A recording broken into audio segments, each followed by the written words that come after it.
اهدنا الصراط المستقيم ورحمة الله وبركاته.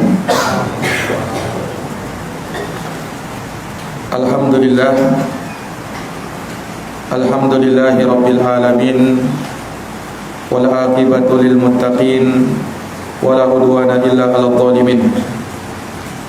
أشهد أن لا إله إلا الله وحده لا شريك له إله الأولين والآخرين وأشهد أن محمدا عبده ورسوله الصادق الأمين صلى الله عليه وعلى آله وصحبه ومن تبعهم بإحسان إلى يوم الدين وسلم تسليما كثيرا. أما بعد. Ikhwani fi din wa akhwati fillah, a'azzani Allah wa iyyakum. Alhamdulillah, kembali dengan taufik dari Allah kita dapat melanjutkan pembahasan kita dari kitab Tauhid alladzi huwa haqqullahi 'alal 'abid, karya Syekhul Islam Muhammad bin Abdul Wahhab An-Najdi rahimahullahu taala. Kita masih dalam bab minasyirki lubsul halqah wal khayt wa nahwihima. Bab termasuk kesyirikan memakai gelang atau segala yang dilingkarkan di badan, benang dan semisal dengan itu, yaitu dengan maksud untuk menarik suatu manfaat dan menolak suatu mudarat yang diyakini bisa dilakukan selain Allah Subhanahu wa ta'ala.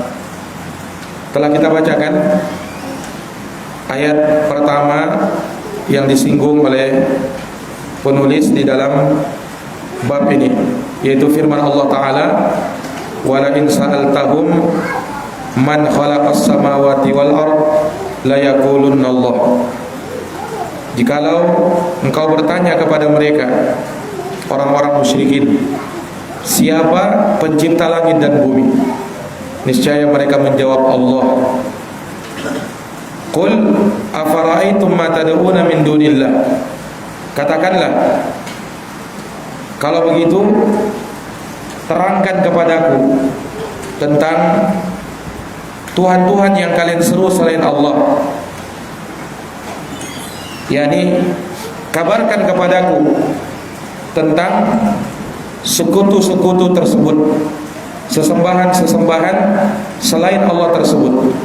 Afara'aitum maknanya akhbiruni, beritahukan kepadaku, kabarkan kepadaku.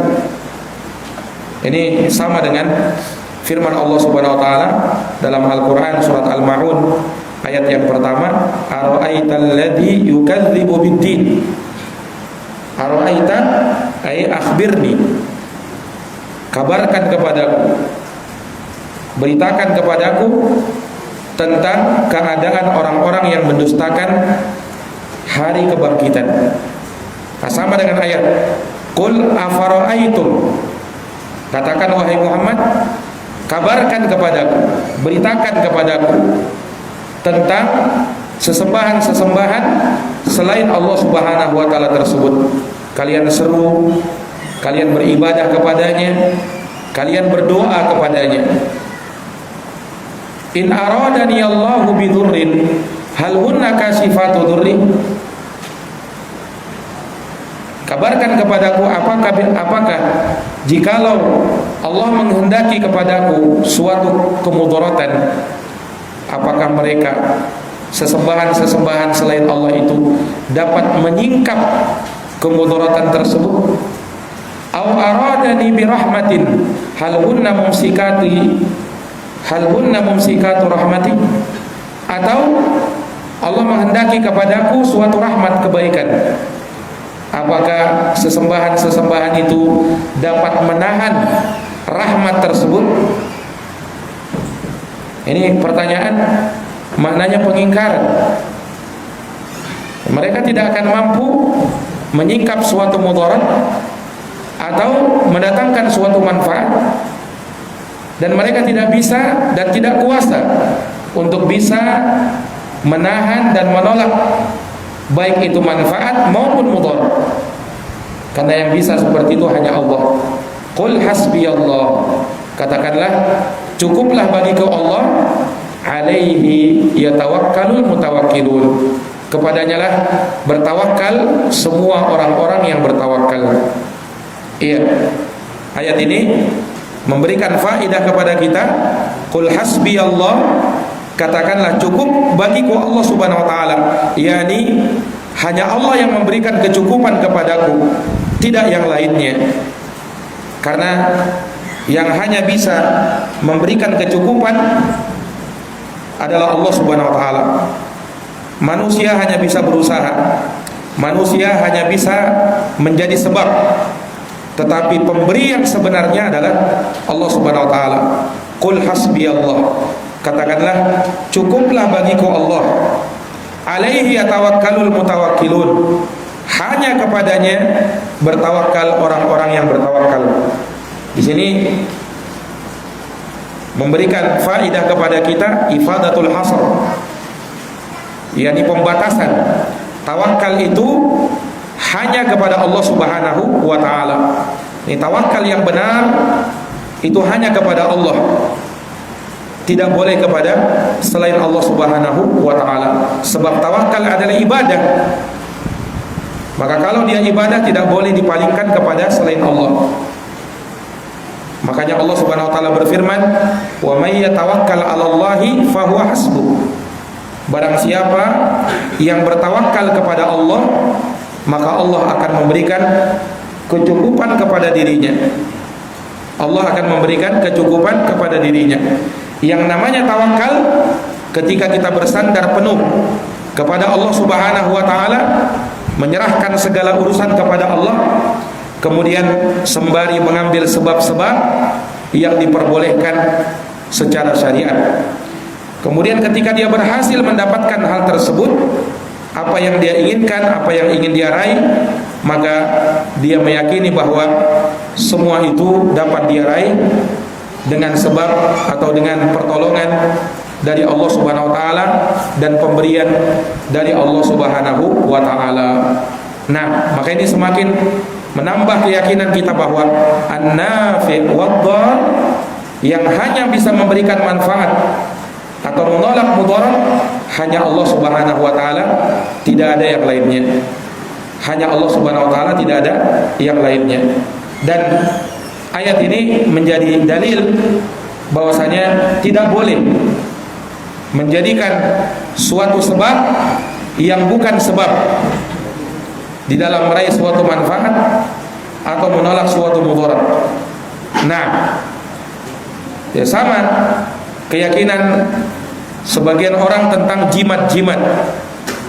Dia meyakini bahwa jimat itu adalah sebab supaya dia terhindar dari mudarat dan bisa mendapatkan manfaat. Dia yakini hal tersebut, padahal Allah tidak menjadikan jimat tersebut sebagai sebab keselamatan, sebab munculnya kekuatan, sebab didatangkannya suatu manfaat atau ditolaknya suatu mudarat. Allah tidak jadikan hal tersebut sebagai sebab. Maka kapan kita meyakini itu sebab, maka kita telah berbuat syirik kepada Allah. Makanya orang yang menggantungkan jimat, dia telah berbuat syirik. Man ta'allaqa tamimatan faqad asyrak. Siapa yang menggantungkan jimat-jimat, maka dia telah berbuat syirik. Syirik dalam masalah mengambil sebab apa yang bukan sebab, dan itu dihukumi sebagai syirkun asghar, syirik kecil. Ada kaidah di kalangan para ulama, ja'alu ma laysa bisababin sabab syirkun asghar. Menjadikan sesuatu yang bukan sebab menjadi sebab, maka itu adalah syirik kecil.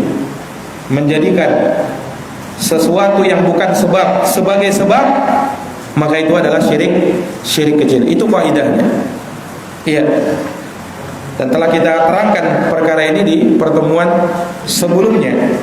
Iya. Karena yang menjadikan sebab itu adalah Allah Subhanahu wa taala. Dan sebab itu terbagi dua. Ada sebab secara syar'i dan ada sebab secara kauni, yakni berdasarkan tajribah, berdasarkan uji coba, memang betul menjadi sebab, maka boleh kita jadikan sebab. Tetapi kalau tidak ada kaitannya antara hubungan sebab akibat, baik secara hukum alam dari perkara dunia dan juga secara syariat, tapi tetap kita meyakini itu sebagai sebab, maka kita telah berbuat syirik kepada Allah Subhanahu wa taala. Nah, ikhwani fillah azani Allah wa iyyakum, maka itu ayat pertama yang sebagian besarnya telah kita jelaskan di pertemuan yang lalu. Kemudian kita masuk pada hadis yang beliau bawakan di dalam bab ini. Hadis yang pertama, kata beliau, an Imran ibni Husain radhiyallahu an, dari Imran bin Husain, semoga Allah meridhoinya. Anna Nabiyya sallallahu alaihi wasallam ra'a rajulan fi yadihi halqatun min sufrin. Faqala ma hadhihi? Qala min al-wahina. Faqala inziha fa innaha la taziduka illa wahna. Fa innaka law mutta wa hiya 'alaika ma aflahta abada. Rawahu Ahmadu bisanadin la ba'sa bih. Jadi Imran bin Husain menyebutkan bahwasanya Nabi sallallahu alaihi wasallam pernah melihat ada seorang laki-laki yang di tangannya ada halqah, ada gelang min sufrin. Gelang tersebut terbuat dari kuningan. Jadi Nabi SAW melihat seorang laki-laki di tangannya ada gelang yang terbuat dari kuningan. Maka Nabi bertanya kepada sahabat ini, ma hadhihi? Apa gerangan gelang kuningan yang ada di tanganmu itu? Jadi Nabi bertanya, apa yang menjadikan kamu meletakkan gelang tersebut di tanganmu? Apa itu? Mengapa kau pakai gelang itu? Ini maksud pertanyaan Nabi sallallahu alaihi wasallam. Qala, maka sahabat ini menjawab, minal wahina. Ini aku pakai dalam rangka untuk menolak penyakit. Al-wahinah itu penyakit, suatu penyakit yang menimpa seseorang, yang bisa membuat badannya menjadi lemah. Itu wahinah. Jadi orang ini memakai gelang dalam rangka untuk menolak penyakit yang bisa menyerang badan seseorang yang membuat dia lemah. Nah, gelang ini berfungsi untuk itu. Faqala, maka mendengarkan jawaban tersebut Rasulullah bersabda, inziha, lepaskan gelang tersebut, lepaskan gelang tersebut dari tanganmu. Fa innaha la taziduka illa wahna, karena sesungguhnya hal tersebut atau gelang tersebut tidaklah menambah pada dirimu kecuali kelemahan. Gelang itu tidak akan membuat kamu kuat. Gelang itu tidak akan menyembuhkan penyakit. Justru gelang itu akan semakin membuat kau lemah. Kenapa begitu? Ya, dikarenakan ini adalah kesyirikan kepada Allah. Sama saja dia meyakini itu sebagai jimat. Nah, itu tidak akan menambah kekuatan, justru akan menambah kelemahan. Karena kesyirikan itu akan membuat seseorang menjadi lemah. Lemah jiwanya, lemah hatinya. Ini hukuman kepada orang-orang yang berbuat syirik. Jiwanya kerdil, hatinya lemah. Kenapa? Karena dia menyekutukan Allah Subhanahu wa taala. Ini sesuai dengan firman Allah di dalam Quran surat Ali Imran ayat 151. Allah berfirman, sanulqi fi qulubil ladina kafarur ru'b bima asyraku billahi ma lam yunazzil bihi sultana. Kami akan lemparkan, kata Allah, ke dalam hati orang-orang yang kafir rasa takut. Makanya orang-orang kafir itu kebanyakan di antara mereka adalah orang-orang yang penakut. Kenapa? Dikarenakan mereka menyekutukan Allah. Allah tanamkan hal tersebut di dalam hati mereka. Bima asyraku, karena sebab mereka menyekutukan Allah. Bima asyraku billah ma lam yunazzil bihi sultana, apa yang Allah tidak turunkan keterangan yang jelas terhadapnya. Nah, maka ini menunjukkan bahwasanya kesyirikan itu melemahkan, bukan menguatkan. Pelakunya menyangka bahwasanya syirik itu bisa menambah kekuatan, syirik itu bisa menyegarkan, syirik itu bisa menambah ini dan itu. Justru sebaliknya. Justru apa? Sebaliknya. Sangat bertentangan 180 derajat dari keyakinan orang-orang musyrik. Akan membuat mereka lemah. Ini sabda Nabi SAW.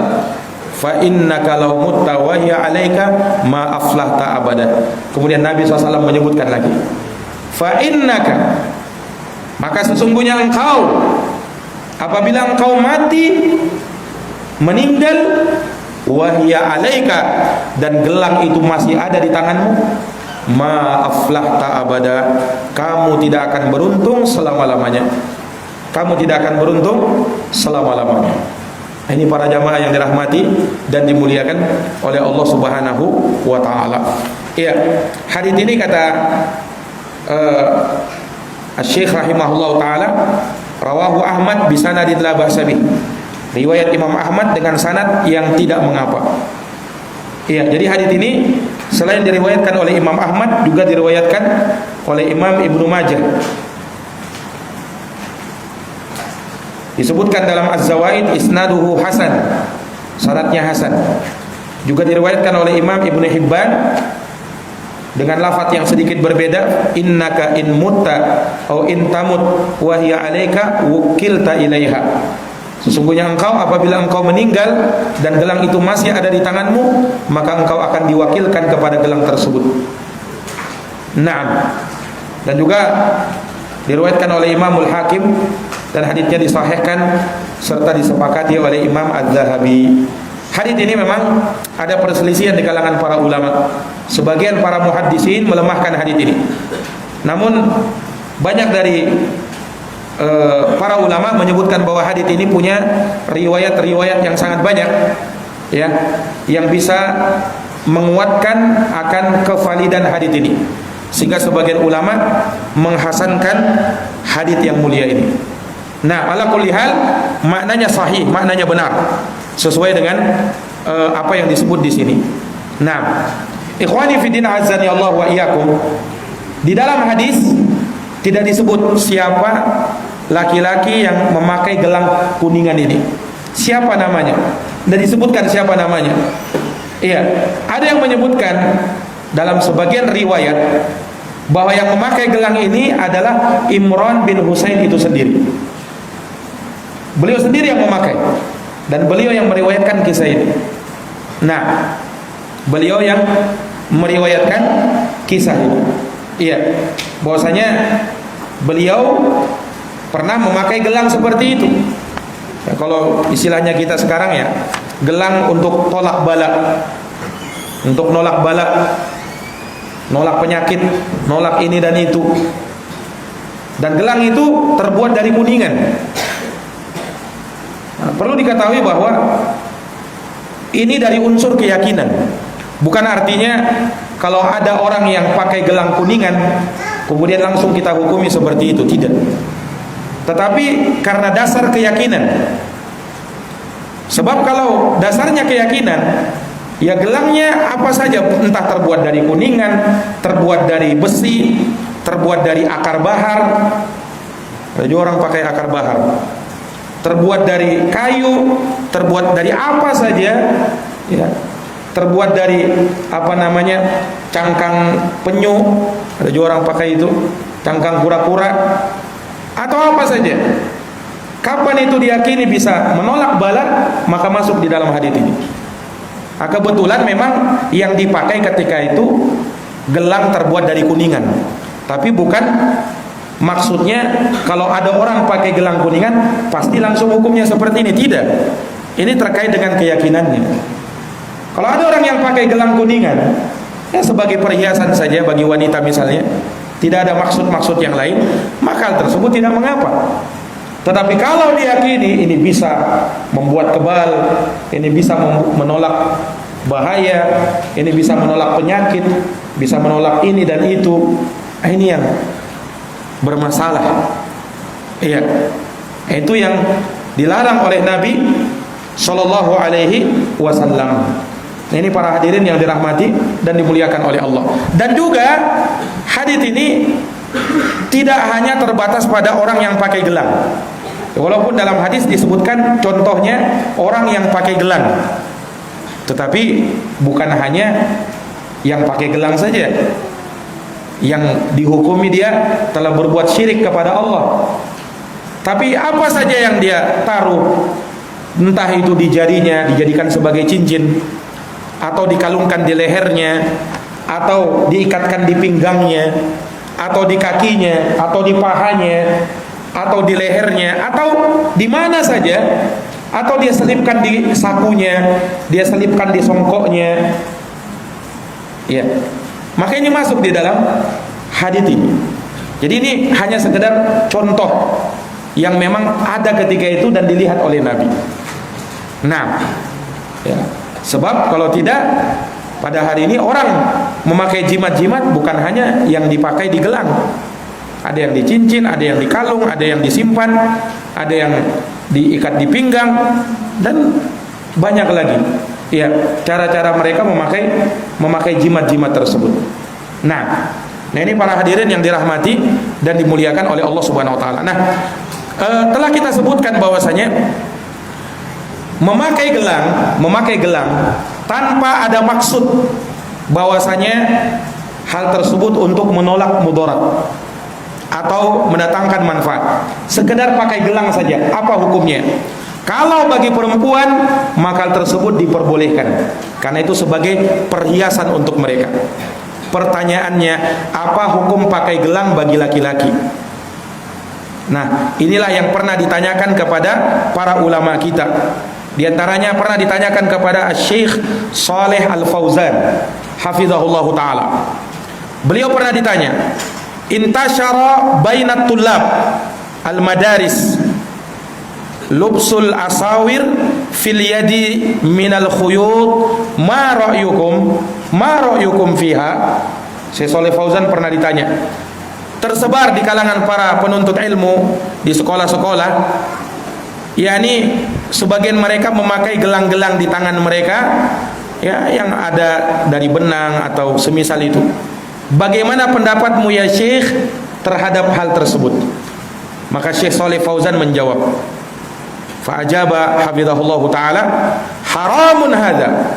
Ini haram, kata beliau. Kata Syekh Shalih Al-Fauzan, haram bagi laki-laki. Nah, ini tanpa ada keyakinan, sekedar pakai gelang bagi laki-laki tidak boleh. Kenapa? Apa sebabnya haram? Syekh menyebutkan ilahnya, sebabnya. Hada tasyabbuhun bin nisa, karena itu menyerupai perempuan. Memakai gelang itu ciri khasnya perempuan, bukan cirinya laki-laki. Itu kalau ada orang yang pakai gelang dari kalangan laki-laki, walaupun gelang dari besi atau dari kuningan atau dari karet atau dari apa saja, nah, itu menyerupai perempuan, kata beliau. Lubsul asawir min khasaisin nisa, karena memakai gelang itu termasuk dari kekhususan para perempuan. Fala yalbasuhud dzukur, tidak boleh, kata Syekh, dipakai oleh laki-laki. Dalilnya mana, buat tidak boleh? Dalilnya sabda Nabi SAW, la'ana Rasulullah SAW al-mutasyabbihina minar rijali bin nisa wa la'ana al-mutasyabbihati minan nisa'i bir rijal. Rasulullah SAW melaknat para laki-laki yang berusaha menyerupai perempuan dan perempuan yang berusaha menyerupai laki-laki. Dilaknat oleh Nabi Sallallahu Alaihi Wasallam. Itu fatwa dari Syekh Shalih Al-Fauzan hafizahullah ta'ala. Ada juga fatwa dari Syekh Abdul Muhsin Al-Ubaikan hafizahullah. Syekh Abdul Muhsin pernah ditanya, hal yajuzu lubsul asawir lirrijal haitsu annaha takhlu minad dhahbi wal fiddah. Syekh ditanya, apakah boleh bagi laki-laki untuk memakai gelang-gelang yang gelang tersebut tidak terbuat dari emas atau perak. Kalau yang terbuat dari emas dan perak jelas haramnya, tidak boleh. Nah ini bukan dari emas ya Syekh, bukan dari perak. Al-jawab, beliau menjawab, la yajuz, tidak boleh. Ayal basar rajulu illal khatam aw sa'ah. Tidak boleh seorang laki-laki memakai gelang kecuali, kata Syekh, yang diperbolehkan itu cuma dua saja. Yang pertama pakai cincin bagi laki-laki asalkan bukan dari emas. Yang kedua pakai jam tangan, itu boleh kata Syekh. Selain itu tidak boleh. Wa ma syabaha dzalik amma yatashabbah bin nisa fi lufsil asawir hatta law lam takun min dahab la yajuzu dzalik. Nah, adapun menyerupai perempuan dengan memakai gelang-gelang, ya sekalipun tidak terbuat dari emas, maka hal tersebut tidak dibolehkan. Hal tersebut tidak diperbolehkan. Ini para hadirin yang dirahmati dan dimuliakan Allah. Jadi untuk laki-laki, jangankan dia meyakini itu sebagai sebab. Nah, tidak meyakini sebagai sebab saja, cuma dipakai di gelang, itu sudah sudah tidak boleh hukumnya. Nah, sudah tidak boleh hukumnya. Makanya terkadang kita lihat banyak anak-anak muda kadang pakai gelang-gelang, kadang gelang-gelangnya itu yang gelang dari karet ban atau apa itu. Nah, itu dilepaskan yang seperti itu. Ya, itu bukan kebiasaan laki-laki itu. Itu kebiasaan perempuan. Sebagaimana ya laki-laki tidak boleh pakai anting-anting. Sebagian orang-orang memakai anting-anting di telinganya supaya terlihat jagoan. Ya, supaya terlihat jagoan. Selainnya lebih parah lagi di tindiknya, di hidungnya. Nah, ada yang lebih parah di antara hidungnya ini, menyiksa itu. Pernah lihat itu kan? Di tindiknya di sininya, sakitnya itu. Pas berkelahi dia ditarik aja hidungnya itu. Nah, ada orang seperti itu menyiksa diri dengan maksud supaya terlihat orang hebat, jago. Nah, padahal ya inilah kebiasaan atau perilaku menyimpang dari sebagian orang di zaman sekarang ini. Wal iyadu billah. Nah, ikhwani fiddin, a'azani Allah wa iyyakum. Jadi hal tersebut tidak diperbolehkan. Ya, apalagi kalau dia memakai hal tersebut karena apa? Ya, karena untuk nolak bala. Nah, ini lebih parah lagi. Kena dua sisi dia. Ya. Sudah tidak boleh dia menyerupai perempuan, kemudian meyakini hal tersebut ada manfaatnya atau menolak mudarat, ini kesyirikan kepada Allah Subhanahu wa taala. Dan hukuman terbesarnya Ini sabda Nabi SAW terakhir, fa innaka law mutta wa hiya 'alaika ma aflahta abada. Karena sesungguhnya kalau kamu meninggal dan gelang itu ada pada dirimu, engkau tidak akan beruntung selama-lamanya. Kata Nabi SAW, engkau tidak akan beruntung selama-lamanya. Keberuntungan itu maknanya keselamatan dari segala yang ditakuti dan terhindar. Ya, keberuntungan itu selamat dari yang ditakuti dan mendapatkan apa yang diinginkan. Itu keberuntungan. Berarti kalau dikatakan dia tidak beruntung, dia tidak akan selamat dari hal yang dia takuti dan dia tidak akan mendapatkan hal yang dia inginkan. Itu ketidakberuntungan yang sebenarnya. Nah, di sini Nabi nafikan keberuntungannya, tidak beruntung. Kata para ulama, dinafikan keberuntungan di sini bisa jadi maknanya dinafikan secara mutlak, tidak beruntung selama-lamanya, dalam artian dia kafir, keluar dari Islam. Nah, ini kalau dia meyakini bahwasanya benda-benda tersebut bisa mendatangkan manfaat atau menolak mudarat dengan sendirinya, bukan sebagai sebab. Nah, kalau seperti ini hukumnya syirik akbar yang bisa mengeluarkan pelakunya dari keislaman. Iya. Beda kalau hanya sekedar meyakini itu sebagai sebab. Kalau meyakini itu sebagai sebab, itu syirik kecil. Syirik juga tapi tetap syirik Syirik kecil. Tapi kalau dia meyakini itu yang dengan sendirinya mendatangkan manfaat, menolak mudarat, maka itu syirik akbar. Maka kalau seperti itu tidak beruntung selama-lamanya. Tapi kalau dia hanya meyakini sebagai sebab, ya, maka dinafikan keberuntungan, ya, tidak sempurna keberuntungannya. Ya, sekalipun ya nanti pada ujung-ujungnya dia akan beruntung karena dia tidak kafir keluar dari Islam, dan orang yang tidak kafir keluar dari Islam, tidak murtad, ya, dan tidak melakukan syirik akbar, ya, Allah Subhanahu wa taala kelak akan mengeluarkan dia dari neraka dan dimasukkan ke dalam surga sepanjang dia tidak membatalkan keislaman dirinya. Ya, ini para hadirin yang dirahmati dan dimuliakan oleh Allah. Ini menunjukkan kepada kita bahwa kesyirikan itu adalah kerugian yang sangat nyata. Kerugian yang terbesar bagi orang yang berbuat syirik. Makanya tidak main-main ancaman orang yang berbuat syirik itu. Allah berfirman, "Wa may yusyrik billah," siapa yang berbuat syirik kepada Allah, faka'annama kharra minas sama', seakan-akan jatuh dari atas langit. Fatakhtafuhu at-thair, tidak sekedar jatuh dari atas langit, disambar lagi oleh burung. Kita ini jangankan jatuh dari atas langit, jatuh dari lantai 2 saja sudah ngeri.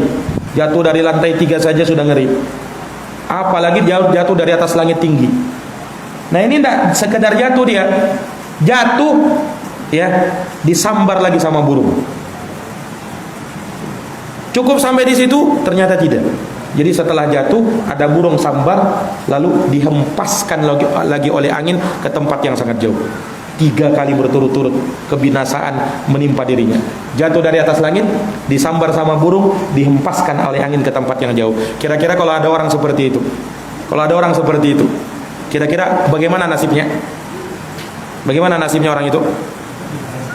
Binasa, betul-betul binasa, kan? Itu sebenarnya perumpamaan bagi orang yang berbuat syirik. Orang yang berbuat syirik enggak merasakan yang begituan, enggak merasakan begituan dia. Nah, tenang-tenang saja dia, santai-santai saja. Bahkan ketika dia berbuat syirik seakan-akan khusyuk hatinya. Itulah tipu daya syaitan, talbis iblis kepada dirinya. Tetapi hakikatnya, ya, kalau dia tidak dapatkan di dunia siksaannya, dan nanti dia akan dapatkan di akhirat, na'udzubillah, kalau dia tidak bertaubat kepada Allah sebelum meninggalnya. Nah, ini kengerian kesyirikan itu. Iya, Allah Subhanahu wa taala tidak mengampuni dosa syirik. Innallaha la yaghfiru an yushraka bih wa yaghfiru ma duna dzalika liman yasha. Nah, kesyirikan menghapuskan semua amalan. Walau asyraku la habita anhum ma kanu ya'malun. Andaikan mereka berbuat syirik, terhapus semua amalan yang mereka lakukan, sia-sia.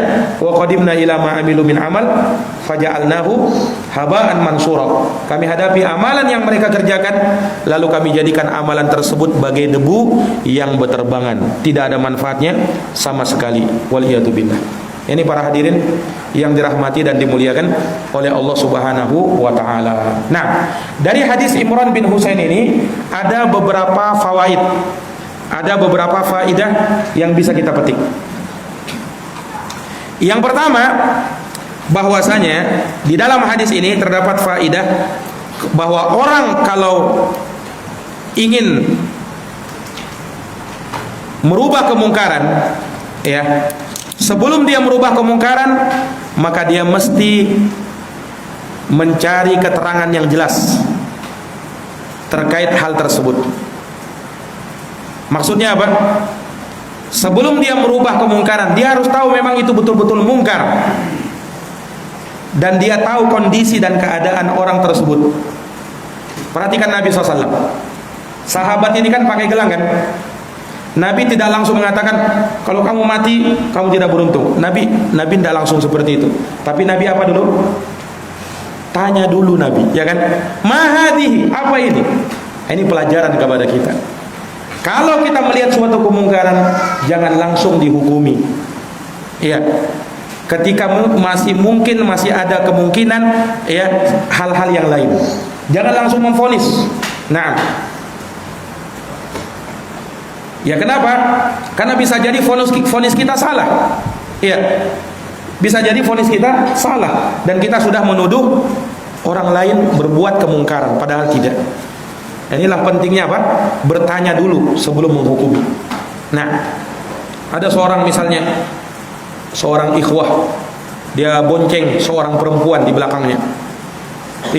Ikhwan itu bonceng apa namanya perempuan, bukan mahramnya. Lain-lain ini ikhwan ini. Nggak kuat dia berpegang teguh. Nah, nggak tahu dia padahal itu adiknya misalnya. Iya. Sekedar langsung menghukumi. Nah ini sekedar contoh saja. Artinya jangan sampai ya kita itu menyangka suatu kemungkaran padahal itu bukan mungkar. Nah, sekedar melihat kemudian langsung menghukumi ya padahal masih ada kemungkinan yang lain. Nah, apalagi kalau misalnya dia adalah saudaramu yang dia asalnya berpegang teguh dengan kebaikan, kemudian kau lihat dia melakukan suatu kemungkaran, maka bertanya dulu. Ya. Nasihati dulu. Minta kejelasan dulu. Sama Nabi di sini. Nabi tidak langsung mentahdir sahabat ini ya kan. Tanya dulu Nabi. Setelah Nabi tahu jelas hukumnya, jelas gambarannya, baru Nabi hukumi. Nah, makanya kata para ulama, al-hukmu 'ala syai' far'un an tasawwurih. Hukum atas segala sesuatu itu adalah cabang dari penggambarannya. Nah, tidak boleh kita merubah suatu kemungkaran ternyata bisa menghasilkan kemungkaran yang lain. Ini tidak boleh. Ini kaidah juga. Tidak boleh merubah kemungkaran kalau bisa melahirkan kemungkaran yang lain yang bahkan lebih besar. Itu sepakat ulama tidak bolehnya. Sepakat ulama tidak bolehnya. Makanya ada suatu hikmah diperlihatkan dari Syekhul Islam rahimahullah. Di zaman beliau itu bangsa Tatar itu banyak menjajah kaum muslimin. Nah, merampok, mengambil hartanya, bahkan nauzubillah memperkosa kaum perempuan, wanita muslimah di zaman itu. Nah, pernah suatu hari Syekhul Islam Ibnu Taimiyah lewat bersama murid-muridnya. Di situ ada bangsa Tartar di situ sedang mabuk-mabukan. Mereka mabuk-mabukan. Maka dilihat oleh murid-muridnya Syekhul Islam. Muridnya Syekhul Islam ini ya itu kan kemungkaran ya kan. Orang minum khamar kemungkaran. Maka ya muridnya Syekhul Islam ini ingin merubah kemungkaran mereka, ingin dilarangnya, ingin dinasehatinya, tapi Syekhul Islam cegah, tidak usah, biarkan saja dia mabuk, kata Syekhul Islam. Sang murid ini merasa heran loh, kenapa dibiarkan, kan kemungkaran, bukankah kemungkaran kita tidak boleh mendiamkannya? Ini kan kemungkaran. Maka dia bertanya kepada Syekhul Islam, kenapa ya Syekh? Bukankah kita wajib merubah kemungkaran? Kenapa tadi engkau larang saya untuk merubah kemungkaran mereka? Mereka minum khamar loh itu. Jelas-jelas mereka minum khamar. Yang memabukkan dan khamar itu haram. Kata Syekhul Islam, lihat fikihnya beliau. Ini bangsa Tartar ini, kata beliau, maknanya seperti itu ya. Bahwasanya mereka ini bangsa perusak. Lebih mending mereka mabuk-mabukan ketimbang mereka nanti sadar tidak mabuk. Apa yang mereka lakukan? Mereka akan pergi ke kampung-kampung muslimin, merampok dan bahkan bisa membunuh dan memperkosa kaum muslimat di sana. Dan itu lebih parah lagi, kata Syekhul Islam. Maka kata beliau, lebih baik mereka mabuk ketimbang itu. Subhanallah. Nah, ini para hadirin yang dirahmati dan dimuliakan oleh Allah Subhanahu wa taala. Ini fikih seseorang. Ya pernah juga disebutkan dari seorang syekh. Nah, dari seorang syekh ada seseorang yang dia melakukan keharaman, artinya merokok. Dia merokok. Nah, merokok itu hukumnya haram. Iya. Karena Nabi SAW bersabda, la dharar wa la dirar. Tidak ada bahaya dan tidak boleh memberikan mara bahaya. Maka pendapat yang terkuat dari pendapat para ulama, rokok itu hukumnya haram. Ada seseorang dia merokok berat dia. Maka dia merokok ya. Kemudian setelah itu dia ya biasa pergi ya. Kemudian rokoknya ditaruhnya di mana? Di kantongnya. Setelah itu dia lewat jalan, rokoknya jatuh. Rokoknya apa? Rokoknya jatuh. Nah, mungkin sebagian orang mengira ini jatuh, alhamdulillah ya kan. Nah, dia tidak merokok lagi. Tapi oleh syekh ini ditegur dia, rokokmu itu jatuh, ambil lagi. Nah, lihat apa sikapnya syekh ini. Kenapa beliau bisa seperti itu? Ini kan rokok kan jelas haram kan? Dan dia pun meyakini, syekh itu meyakini rokok itu haram. Tapi ketika rokok itu jatuh dari orang tersebut, dia bilang itu rokokmu ambil. Maka murid-muridnya tanya kepada Syekh ini, ya Syekh, bukankah rokok itu haram? Kenapa kau biarkan? Kau ingatkan dia, ya biarkan aja dia jatuh rokoknya, ya dia tidak merokok lagi kan, aman sudah, dia tidak melakukan keharaman. Apa kata Syekh ini? Kamu tidak tahu, saya tahu orang ini, dia perokok berat, ya. Sementara dia tidak bisa lepas dari rokok itu, dan keluarganya miskin. Dia bilang, Syekh, keluarganya miskin. Kalau rokoknya itu jatuh, dia pasti beli rokok lagi. Dia pasti beli lagi itu. Nah, dan itu akan memudaratkan keluarganya. Ya, memudaratkan keluarganya. Maka tidak masalah, biar aja dia ambil itu. Karena walaupun misalnya itu dibiarkan jatuh, dia akan pasti beli lagi. Nah, ini ikhwani fillah azan ya Allah wa iyyakum. Ini fikihnya Syekh ini luar biasa. Itu kedetailan di dalam menyikapi suatu perkara itu. Nah, karena apa? Jangan sampai kita merubah kemungkaran, nanti akan membuat kemungkaran yang jauh lebih besar lagi. Ya sama misalnya, kita ingin merubah suatu kemungkaran berupa kesyirikan. Ya, berupa kesyirikan. Kita ingin merubah kesyirikan, kita harus rubah, ya kan? Pada dasarnya seperti itu. Tetapi kalau misalnya ada orang misalnya membuat kesyirikan, kemudian kita langsung tanpa basa-basi lagi kita perlakukan semena-mena. Nah, apa yang terjadi? Ya, mungkin dengan perbuatan kita melakukan hal tersebut akan terjadi kemungkaran yang lebih besar. Nah, apa itu kemungkaran yang lebih besar? Bisa jadi kesyirikan ini dibela mati-matian sama orang, padahal itu syirik. Dikarenakan apa? Merasa iba, kasihan, ya kan? Ya, dan bisa jadi yang tadinya syiriknya baru berupa kelambu-kelambu akan dibangun monumen yang besar. Apalagi di zaman sekarang. Nah, makanya hati-hati yang namanya merubah kemungkaran itu. Nah, sekali lagi itu dibutuhkan fikih seseorang. Dibutuhkan apa? Fikih seseorang. Iya, untuk menimbang maslahat dan mafsadat. Iya, menimbang maslahat dan mafsadat. Dan itu butuh kedetailan tentu saja. Butuh Butuh kedetailan. Dan terkadang orang mesti tanya kepada orang yang berilmu. Kenapa? Karena dia yang tahu ya terkait dengan hikmah dalam hal tersebut. Makanya kata para ulama, al-faqih ya, laisa man ya'lamu bainal khairi wasyarr. Orang yang faqih itu bukan orang yang hanya tahu mana baik, mana buruk, bukan sekedar itu. Tapi al-faqih man ya'lamu khairal khairain wa syarras syarrain. Orang yang faqih itu orang yang tahu antara dua kebaikan mana yang lebih baik, antara dua kejelekan mana yang lebih jelek.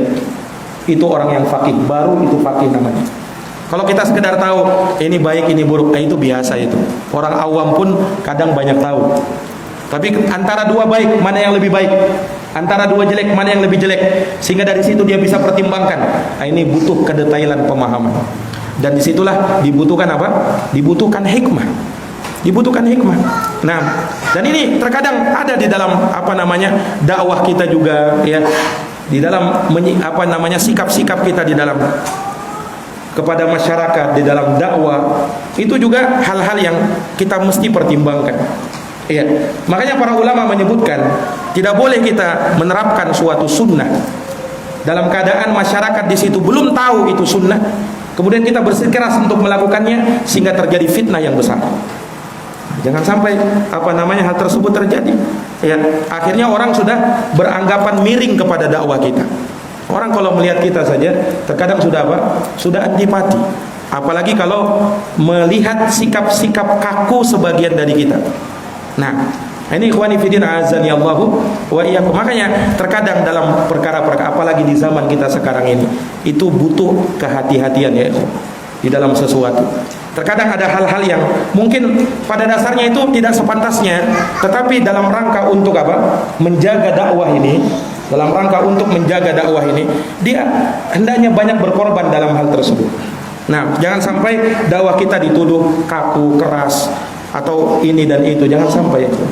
Nah, jadi sekali lagi ini kita ingatkan kepada ikhwah, apalagi terkadang kita pengajian di luar, misalnya pengajian di masjid-masjid awam, orang awam, itu antum harus perhatikan. hal-hal yang seperti itu. Jangan sampai membuat fitnah. Terkadang gara-gara perbuatan satu orang saja itu kita bisa apa? Bisa dicap miring. Karena orang awam terkadang itu melihat satu orang, mungkin satu di antara kita saja, iya, yang lainnya mungkin bagus, tapi karena satu di antara kita yang melakukan kesalahan atau kurang hikmah dalam hal tersebut, dia akan menghukumi semuanya. Dan bisa jadi hal tersebut menjadi alasan bagi mereka untuk nantinya tidak membubarkan pengajian kita atau semisal itu. Nah, makanya ikhwan, sekali lagi ya, ini perkara yang antum harus perhatikan ketika kita hadir, terutama di masjid-masjid orang awam, di masjid-masjid yang mereka belum tapi mengenal sunnah di situ. Perhatikan hal-hal yang sampai kita membuat fitnah. Nah, dan ini sering kami ingatkan kepada ikhwanuna, semoga bisa diperhatikan. Baik, ikhwani fiddin, a'azani Allahu wa iyyakum. Maka ini dari faedah yang disebutkan oleh para ulama bahwasanya seseorang kalau ingin merubah kemungkaran, ya, seseorang kalau ingin merubah kemungkaran, maka jangan dia terburu-buru terlebih dahulu. Jangan dia terburu-buru. Tanya dulu, cross check dulu kebenarannya. Setelah nampak jelas, ya, betul-betul gamblang, baru dia ingkari. Jangan terburu-buru. Pelan-pelan. Ya. Ini ikhwani fiddin, a'azani Allahu wa iyyakum. Baik, kemudian dari hadis ini juga terdapat dalil wajibnya menghilangkan segala kemungkaran.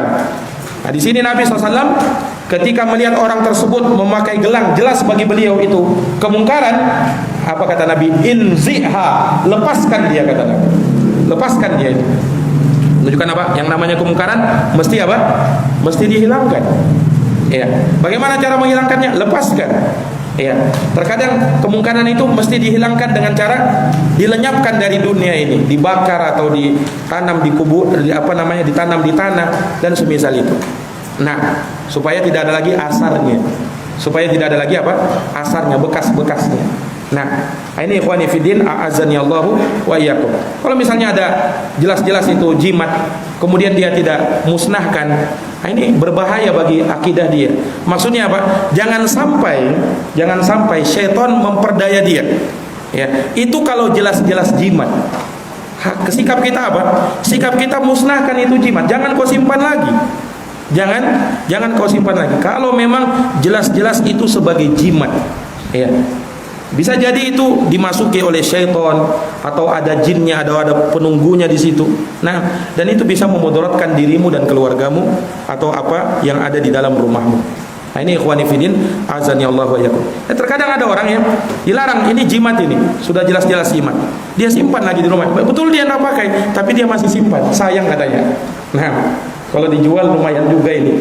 Nah, kalau sudah memang jelas-jelas jimat, maka tinggalkan, musnahkan. Itu yang lebih baik. Nah, ini ikhwani fiddin, a'azani Allahu wa iyyakum. Nah, sebagaimana sabda Nabi di sini, inziha, lepaskan dia. Ya. Fa innaha la taziduka illa wahna. Karena hal tersebut tidaklah menambah pada dirimu kecuali kelemahan. Ya, kelemahan yang dimaksud di sini sekali lagi kelemahan di dalam jiwa. Nah, kelemahan di dalam jiwa. Iya, karena syirik itu sekali lagi adalah sesuatu yang melemahkan. Baik. Kemudian ikhwani fillah azani Allah wa iyyakum, ya. Di dalam hadis ini na'am menjadi dalil ya, terkait dengan inti pembahasan kita di sini bahwa sebab-sebab yang tidak ada pengaruhnya baik secara syariat ataupun adat kebiasaan atau uji coba yang telah dilakukan ternyata tidak berpengaruh, maka tidak boleh untuk digunakan dan tidak boleh dijadikan sebab. Kapan kita tetap menjadikannya sebab, maka itu syirik kecil. Itu sebagai apa? Syirik kecil. Kemudian juga dalam hadis ini terdapat dalil bahwasanya memakai gelang atau semisal itu untuk menolak bala atau mengangkat bala mara bahaya termasuk syirik kepada Allah Subhanahu wa taala, dan syirik itu membuat orang merugi di dunia dan di akhirat. Iya. Dan kesyirikannya di sini kadang bisa yang dimaksud adalah syirik kecil dan terkadang bisa syirik besar. Dan yang terakhir dari faedah yang terdapat di dalam hadis ini bahwa amalan itu tergantung dengan penutupnya. Karena Nabi mengatakan fa in mutta, kalau kamu meninggal dan gelang itu masih ada pada dirimu, menunjukkan bahwa amal itu tergantung kau tutup dirimu dengan apa? Kalau kau menutup dirimu dan dirimu di dalam dirimu masih ada jimat, kau akan ditutup dengan apa? Su'ul khotimah. Tetapi kalau kamu telah melepas jimat-jimat tersebut sebelum kamu meninggal, ya, maka naam hal tersebut, ya, kalau hal itu menjadi tanda engkau bertaubat, maka insya Allah Allah akan terima taubatmu. Dan orang yang bertaubat, kata Nabi SAW, at-taibu anid dzambi kaman la dzambalah. Orang yang bertaubat dari dosa seperti orang yang tak pernah berbuat dosa. Nah, dan hadis ini juga umum menunjukkan bahwa syirik itu membinasakan dan membuat kerugian bagaimanapun dirinya dan siapapun dia, ya, entah dari keturunan manapun orangnya.